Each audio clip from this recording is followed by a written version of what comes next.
नमस्कार.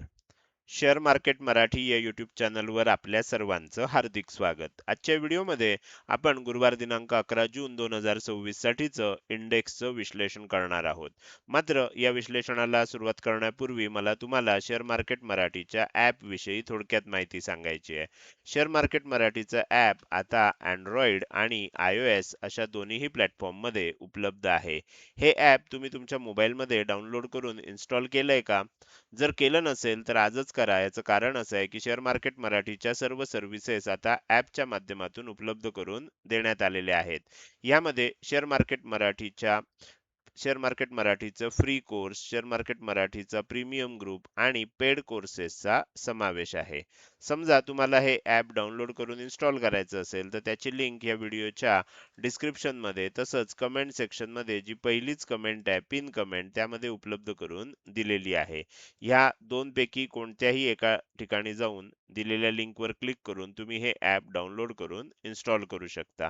हे झालं शेअर मार्केट मराठीच्या ॲप विषयी थोडक्यात माहिती. आता आपण आपल्या मूळ विषयाकडे परत येऊया आणि आज बुधवारी इंडेक्समध्ये कशाप्रकारे मूव्हमेंट झाली आणि उद्या गुरुवारी कशाप्रकारे होऊ शकते याचं विश्लेषण करण्यासाठी डायरेक्टली जाऊया चार्टवर. आणि इथे मी निफ्टी 50चा 15 मिनिटाच्या टाइम फ्रेम मधला चार्ट ओपन केलेला आहे. आपण बघू शकता काल जे विश्लेषण आपण केलेलं होतं त्यामध्ये मी तुम्हाला सांगितलेलं होतं काल हे टार्गेट आलेलं होतं ऑलरेडी, बरोबर? आणि ही लेवल आपल्याला मेक ऑर ब्रेक लेवल आहे म्हणून सांगितलेलं होतं. 23,290 ही level make or break level आहे असं सांगितलेलं होतं. जर ह्या लेवलच्या वर टिकलं तर बाय ऑन डिप्स होऊ शकतं. म्हणजे काय ते आपण आज बघणार देखील आहोत. आणि ह्याच्यावर टिकलं तर तिसरं टार्गेट आपल्याला हे होतं. चौथं टार्गेट आपल्याला हे दिलेलं होतं. हे कालच्या व्हिडिओमध्ये मी सांगितलेलं होतं. आपण बघू शकता आज काय झालं, आज थोडंसं फ्लॅट ओपन झालं. फ्लॅट ओपन झाल्यावर थोडं खाली जातंय असं वाटलं आणि त्यानंतर अचानक आपल्याला बाउन्स बघायला मिळाला. Make or break level break झाली. ब्रेक झाल्यानंतर काय होणार? बाय ऑन डिप्स होणार. बाय ऑन डिप्स होणार म्हणजे काय तेही समजून घेणार आहोत. तर हे आपल्याला तिसरं टार्गेट पण इथे अचीव्ह झालं. त्यानंतर काय झालं? त्यानंतर एकदा सेलिंग आलं. आता इथे तुमच्या लक्षात येईल की बाय ऑन डिप्सचा अर्थ काय असतो. इथे ही जी डिप आली, ही बाय केली गेली आणि किंमत वर गेली. परत सेलिंग आलं. बाय ऑन डिप्स असल्यामुळे काय झालं? किंमत परत वर गेली. असं करत आपल्याला चारही टार्गेट अचीव्ह झाली. बरोबर? कालच्या व्हिडिओमध्ये दिलेली म्हणजे कालच्या दृष्टीनं बघितलं, कालच्या व्हिडिओच्या दृष्टीनं बघितलं तर 3 टार्गेट आहेत आणि आपले जे सर्व पेड कोर्सचे सदस्य आहेत, प्रीमियम ग्रुपचे सदस्य आहेत किंवा ज्यांनी YouTube चॅनलची मेंबरशिप घेतली आहे, तर त्यांना ह्या पण लेव्हल्स दिलेल्या होत्या. त्यामुळे त्यांच्या दृष्टीनं बघितलं तर 4 लेव्हल्स आपल्याला 4 टार्गेट्स आपल्याला बरोबर बघायला मिळाली. आता इथे काय झालं बघा, आपली आणि अपेक्षा देखील होती. आज मी प्री ओपनिंगला सांगितलं देखील होतं, की किंमत आपल्याला साधारण 23,320 च्या वर टिकली, तर 23,440 पर्यंत जाऊ शकते. एक्झॅक्ट टार्गेट जे होतं 23,445 चं होतं. पण इथे काय झालं, इथे तुमच्या लक्षात येईल प्रत्येक लेव्हल जे आपण दिलेले असतात ना, तिथे एक गोष्ट लक्षात ठेवायची, की त्याचं ब्रेकआउट आलं का चेक करायचं आहे. आता इथे ब्रेकआउट आलं, लेव्हल टेस्ट करायला खाली आलं, किंमत वर गेली. लेवल टेस्ट करायला खाली आलं, किंमत वर गेली. परत खाली आलं, परत वर गेलं, पण इथे कुठेही या लेवलचं ब्रेकआउट आलं नाही. 23,410 ही लेवल दिलेली होती काल. तुम्ही बघू शकता एकही कॅन्डल ह्याच्यावर क्लोज झाली नाही आणि त्यामुळे ज्या वेळेला इथून थोडंसं सेलिंग व्हायला लागलं, मी आपले जे प्रीमियम ग्रुपचे मेंबर्स आहेत किंवा पेड कोर्सचे सदस्य आहेत, YouTube चॅनलचे मेंबर्स आहेत, तर त्यांना मी लगेच सांगितलं होतं, की आता इथे एम पॅटर्न बनण्याचा धोका निर्माण झालेला आहे. जनरली आपल्याला हे टार्गेट आल्यानंतर एम पॅटर्न बनतो, पण इथे आपल्याला अशी शक्यता होऊ शकते असं सांगितलं होतं. आणि त्यानंतर तुम्ही बघू शकता एक खूप मोठं सेलिंग आपल्याला बघायला मिळालं. आता हे मी का सांगितलं होतं? आपले जे पेड कोर्सचे सदस्य आहेत त्यांना सुद्धा थोडंसं लक्षात आलं पाहिजे आणि तुम्हाला सुद्धा सर्वांना लक्षात आलं पाहिजे. ह्याच्यासाठी मी सांगतोय, की इथे मी कशावरनं सांगितलं असं होऊ शकतं, तर त्याचं कारण तुम्हाला जेव्हा मी बँक निफ्टीचं एनालिसिस करेन, त्यामध्ये तुमच्या लक्षात येईल, की बँक निफ्टीमध्ये आपण काय सांगितलं होतं. तर त्यामुळे आपल्याला इथे लक्षात आलं माझ्या, की कदाचित काय होऊ शकतं, इथनंच सेलिंग स्टार्ट होऊ शकतं आणि त्या पद्धतीनं एक मोठं सेलिंग आपल्याला खालच्या बाजूला बघायला मिळालं. तर हे झालं आज दिवसभरामध्ये काय झालं. उद्या काय होऊ शकतं? आता हे जेवढं सेलिंग आलंय ना, हे प्रॉफिट बुकिंग आहे. बरोबर. तर उद्या आपल्याला कदाचित असं होऊ शकतं, की किंमत गॅप अप ओपन होऊ शकते, वर जाऊ शकते. आता वर जाताना ना आपल्याला बघायचंय, की हा हाय ब्रेक होतोय का? म्हणजे आता उद्याच्या दृष्टीनं विश्लेषण करायचं असेल ना, तर आपल्याला एकच लेव्हल हे आहे. उद्या अ, वर जाण्याची शक्यता खूप जास्त आहे. पण वर जात असताना आपल्याला चेक करायचं आहे, की वर जात असताना ही जी लेव्हल आहे, आपण हे घेऊया इथे, हॉरिझॉन्टल लाईन घेऊया. येस. आणि ही जी लेवल आहे, ही लेवल ब्रेक होतीये का? हे बघणं इंटरेस्टिंग असणार आहे. मी काय करतो, थोडं वेगळ्या रंगात दाखवतो म्हणजे तुमच्या लक्षात येईल. 23,425 च्या वर किंमत टिकतेय का? ह्याला फार महत्त्व असणार आहे उद्या.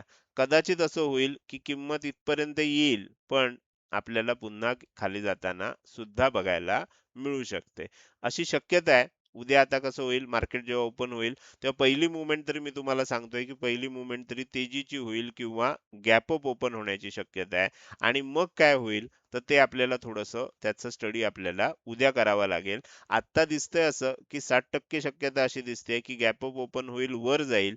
23,425 ही लेवल ब्रेक न करता आपल्याला पुन्हा एकदा सेलिंग बघायला मिळेल. अशी शक्यता आपल्याला 60% वाटते. 40% शक्यता नक्की काय होईल? ही लेवल ब्रेक होईल का? हे आपल्याला थोडंसं त्याच्यासाठी वाट बघायला लागेल. पण अशा प्रकारचं आपल्याला चित्र आता दिसतंय. तर माझ्या मते आज काय झालं, उद्या काय होऊ शकतं, ह्या गोष्टी मी तुम्हाला निफ्टी 50 मध्ये सांगितलेले आहेत. हे झालं निफ्टी 50चं विश्लेषण उद्यासाठीचं. आता आपण जाऊया आणि बँक निफ्टीकडे जाऊया. बँक निफ्टीमध्ये काल तुम्हाला एक महत्त्वाची गोष्ट सांगितली होती. निफ्टीपेक्षा बँक निफ्टी सध्या थोडं वेगळ्या पद्धतीनं चाललंय. मी तुम्हाला 2 लेव्हल दिल्या होत्या. खालच्या बाजूला दिली होती 55,170, वरच्या बाजूला दिली होती 55,355 आणि सांगितलं होतं हा रेझिस्टन्स झोन आहे. आणि हेही सांगितलं होतं, की हा रेझिस्टन्स झोन आहे. याचा अर्थ असा नाही होणार, की ह्या झोनमध्ये येऊनच किंमत खाली जाईल. ह्या झोनच्या आसपास आपल्याला कुठेतरी एम पॅटर्न म्हणून किंमत खाली जाताना बघायला मिळणार. आज बघू शकता काय झालं, ह्या झोनच्या काल ह्या झोनमध्ये आलं होतं किंमत. आज बघितलं तर गॅप डाउन ओपन झालं, इथे ओपन झाली. थोडंसं खाली देखील आलं. परत वर गेलं. ह्या झोनमध्येच रेझिस्टन्स घेऊन पुन्हा खाली पण आलं. परत ह्या झोनचा सपोर्ट घेतला गेला आणि मग बाउन्स आला. आणि थोडंसं वर पण गेली, परत खाली आली, परत वर गेली. इथे एक मोठ्या टाइम फ्रेमवर एम बनला. पण ह्या एम आपल्या दृष्टीनं हा महत्त्वाचा नव्हता. याचं कारण हा जो हाय आहे, हा लोअर हाय आहे आणि हा जो हाय आहे तो हायर हाय आहे. आपल्याला असं चालत नाही. आपल्या दृष्टीनं महत्त्वाचा एम कुठे बनला? इथून तेजी झाली, इथपर्यंत खाली आलं, इथे वर गेलं आणि इथून खाली आलं. हा आपल्या दृष्टीनं महत्त्वाचा एम पॅटर्न इथे झाला. बरोबर? आणि सांगितलंच होतं काल, की ह्या झोनच्या आसपास कुठेतरी एम पॅटर्न बनणार. आता ज्यांना व्यवस्थित एम पॅटर्न लक्षात येत नाही त्यांच्या दृष्टीनं त्यांनी हा एम पॅटर्न बघितला तरी चालला असता. पण आता इथे सेलिंग आपल्याला आलेलं बघायला मिळतंय. उद्या काय होऊ शकतं? उद्या थोडंसं वर जाऊ शकतं आणि पुन्हा एकदा खाली येण्याची शक्यता आहे. मात्र ते थोडंसं उद्या मार्केट ओपन झाल्यावर मी जास्त सांगू शकेन. किती गॅप अप ओपन होतंय, का फ्लॅट ओपन होतंय, का गॅप डाउन ओपन होतंय, ह्याच्यावर पुढच्या सर्व गोष्टी अवलंबून असतील. पण आता आपल्याला असं दिसतंय, की हे सेलिंग जे आलंय ह्याच्यानंतर एक बाउन्स येण्याची शक्यता आता दिसते. तो बाउन्स किती येईल? खूप मोठा निफ्टीमध्ये येऊ शकतो. बँक निफ्टीमध्ये थोडासा आपल्याला डाऊट आहे, की किती मोठा येईल. बँक निफ्टीमध्ये छोटासा बाउन्स येऊ शकतो आणि परत एकदा सेलिंग बघायला मिळू शकतं. पण अर्थात सांगताही येत नाही. निफ्टीच्या नुसार जर बँक निफ्टीनं फॉलो केलं, तर बँक निफ्टीमध्ये पण एक बऱ्यापैकी बाउन्स येऊ शकतो आणि मात्र तो निफ्टी एवढा येणार नाही. ही गोष्ट आपल्याला लक्षात ठेवायची आहे. आणि त्याच्यानंतर जर अशा पद्धतीनं मी सांगतोय असंच विश्लेषण होणार असेल उद्या, मार्केटची मूव्हमेंट अशीच होणार असेल, तर मात्र मग तुमच्या लक्षात येईल, की इथून मग पुन्हा एकदा सेलिंग बघायला मिळू शकतं. तर हे झालं निफ्टी आणि बँक निफ्टी ह्या 2 इंडेक्समध्ये आज काय झालं, उद्या काय होऊ शकतं, याविषयी केलेलं विश्लेषण. आता आपल्याला पुढे जाऊन सेन्सेक्सचं विश्लेषण करायचंच आहे. मात्र त्यापूर्वी मला तुम्हाला आपल्या शेअर मार्केट मराठी या YouTube चॅनलच्या मेंबरशिप ऑप्शन्स विषयी माहिती सांगायची आहे.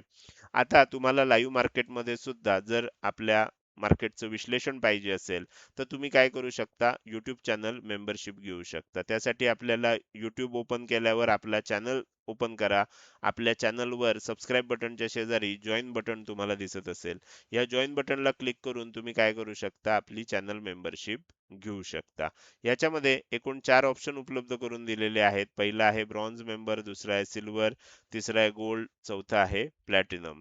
तुम्हाला निफ्टी 50 चे ऑप्शन्स, निफ्टी 50 चं लाईव्ह विश्लेषण पाहिजे असेल तर तुम्ही गोल्ड मेंबरशिप घेऊ शकता. गोल्ड मेंबरशिप मध्ये तुम्हाला सध्या अपडेट्स दिली जात आहेत. ब्रॉन्झ आणि सिल्वर मेंबरशिप अजून आपण चालू केलेली नाही, लवकरच ही चालू होऊ शकते.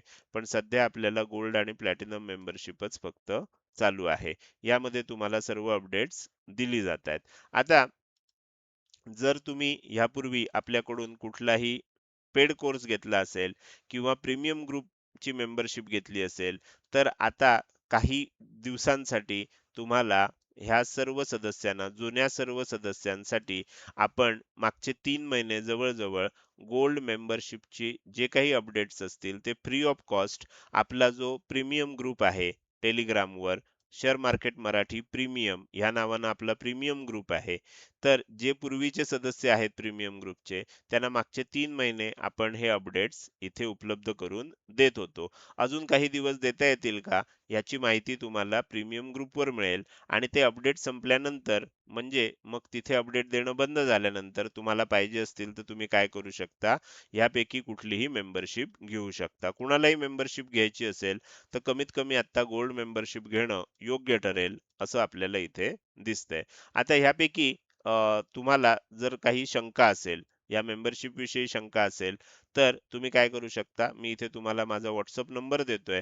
या नंबरवर WhatsApp मेसेजद्वारे संपर्क साधा आणि तिथे तुमची शंका विचारू शकता. लक्षात ठेवा, या नंबरवर कॉल करू नका.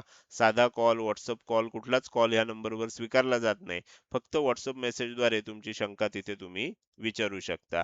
हे झालं YouTube चॅनल मेंबरशिप विषयी. आता आपण पुन्हा आपल्या मूळ विषयाकडे परत येऊया आणि राहिलेला इंडेक्स म्हणजेच सेन्सेक्सचं विश्लेषण करायला सुरुवात करूया. सेन्सेक्समध्ये सुद्धा काल तुम्हाला सांगितलं होतं, हे टार्गेट कालच आलेलं होतं आणि वर मेक ऑर ब्रेक लेवल 74,100 सांगितलेली होती आणि सांगितलं होतं ही लेवल ब्रेक झाली तर काय होईल, बाय ऑन डिप्स होईल. पुढचं टार्गेट कुठलं दिलं होतं, 74,285. त्याच्या पुढचं टार्गेट कुठलं दिलं होतं, 74,515. बरोबर, तुम्ही बघू शकता काय झालं. ओपन झालं इथे फ्लॅट, थोडंसं खाली आलं, पण ह्या लेवलचा सपोर्ट घेतला गेला आणि पुन्हा बाउन्स आला. मेक और ब्रेक लेवल जी आहे ही ब्रेक झाली. ब्रेक झाल्यानंतर किंमत वर गेली. तिसरं टार्गेट आलं. तिसऱ्या टार्गेटच्याही थोडंसं वर गेलं. त्यानंतर आपल्याला इथे एक डीप बघायला मिळाली. बाय ऑन डीप असल्यामुळे काय झालं, त्या डीपला बाय केलं गेलं. पुन्हा किंमत वर गेली.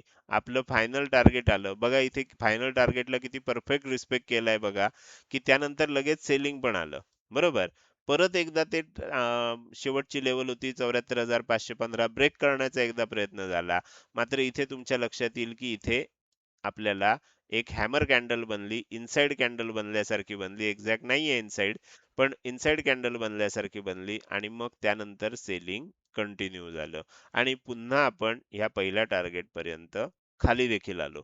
तर अशा प्रकारे आज सेन्सेक्स मध्ये एक आपण असं म्हणू शकतो की एक अर्ध वर्तुळ पूर्ण झालेलं आपल्याला लक्षात येतंय. उद्या काय होऊ शकतं? उद्या आपल्याला असं वाटतंय की जसं निफ्टीमध्ये आहे, इथे सुद्धा एक चांगला बाउन्स आपल्याला बघायला मिळू शकतो. आता ह्याच्यामध्ये बघणं महत्त्वाचं काय आहे, की बाउन्स आल्यानंतर ही आजची हाय लेवल जी आहे, ही ब्रेक होतीये का नाही होत आहे, हे बघणं इंटरेस्टिंग आहे. इथे जर बघितलं तर आजच्या हायला मी इथे सुद्धा मार्क केलंय 74,613 ची लेवल आहे. ही लेवल ब्रेक होतीये का? ही ब्रेक झाली तर आपल्याला आणखीन थोडीशी तेजी बघायला मिळेल. पण उद्या ती लेवल ब्रेक होण्याची शक्यता मला थोडी कमी वाटतेय. हा इथनं जरी बाउन्स आला तरी त्यानंतर परत एकदा आपल्याला सेलिंग बघायला मिळू शकतं. असं सध्या चित्र इथे दिसतंय. तर हे झालं तीनही इंडेक्स मध्ये आज काय झालं, उद्या काय होऊ शकतं, याचं केलेलं अतिशय विस्तृत असं विश्लेषण. आपण आता या व्हिडिओच्या शेवटी आलेलो आहोत. जाता जाता मला तुम्हाला विचारायचं आहे की आजचा हा व्हिडिओ तुम्हाला कसा वाटला. हा व्हिडिओ जर तुम्हाला आवडला असेल तर नक्कीच तुम्ही या व्हिडिओला एक लाईक करू शकता. कसा वाटला हे कमेंट सेक्शन मध्ये टाईप करून सांगायला अजिबात विसरू नका. लक्षात ठेवा, तुमची एक लाईक आणि एक चांगली कमेंट हीच माझ्यासाठी प्रेरणा असते, ज्याच्या सहाय्यानं रोजच्या रोज हे विश्लेषणाचे व्हिडिओ मी बनवत असतो. त्यामुळे व्हिडिओ बघायला सुरुवात केल्या-केल्या व्हिडिओला लगेच लाईक करा. व्हिडिओ बघून झाल्यानंतर तो कसा वाटला? काही प्रश्न असतील, शंका असतील किंवा तुम्हाला मला काही सांगायचं असेल, तर कमेंट सेक्शनमध्ये टाइप करून तुम्ही अवश्य सांगू शकता. त्याचसोबत आजचा हा व्हिडिओ तुम्ही अजूनपर्यंत बघताय आणि अजूनही जर तुम्ही शेअर मार्केट मराठी आपल्या YouTube चॅनलला सबस्क्राईब केलं नसेल, तर कृपया सबस्क्राईब करा आणि शेजारी असणाऱ्या बेल आयकॉनला क्लिक करून ऑल असं नोटिफिकेशन निवडा. म्हणजे इथून पुढे रोजच्या रोज येणारे हे विश्लेषणाचे व्हिडिओ मी अपलोड केल्या-केल्या तुम्हाला विनाविलंब बघता येतील. आजच्या व्हिडिओमध्ये मी इथेच आपली रजा घेतोय. धन्यवाद.